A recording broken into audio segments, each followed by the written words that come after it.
Da bola parada, o Guarani busca o segundo gol. Autorizado, capricha que dá. Levantou para a boca do gol para Lucão de cabeça, o desvio. O Derek entrou, tocou e é gol! É gol, é gol, é gol, é gol, é gol, é gol, é gol!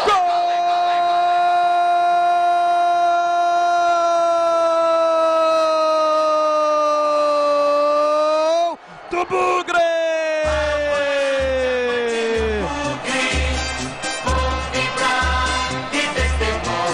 Derek! Tem a 11 estampada na camisa. Na cobrança de escanteio de Regis. Levantou no meio da área. Lucão escorou de cabeça, a bola ficou viva. Esperto, Derek, a marca do artilheiro, o cheiro do gol. Antes da chegada do goleiro, deu uma chicotada na bola com a canhota para o fundo do gol. Amplia o placar do brinco. Começo arrasador do Mugrão.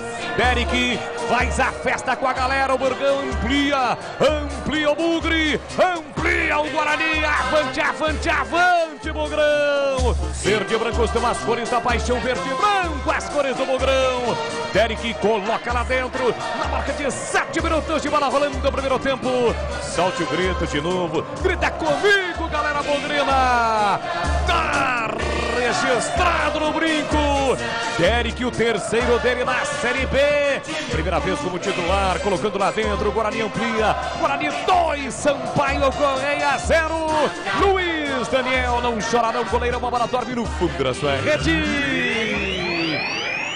E o detalhe do gol, Vladimir Catarino. Avassalador o Guarani nesse começo de jogo. Cruzamento do escanteio feito pelo Regis, o Lucão subiu praticamente ali na marca do pênalti, conseguiu cabecear. A bola foi na direção do gol, mas não tinha forças para entrar. Aí o Derek surgiu como elemento surpresa, colocou o pé na bola sem chances de defesa para o Luiz Daniel. Terceiro dele na Série B, artilheiro do Guarani na competição. O Bugre amplia 2-0.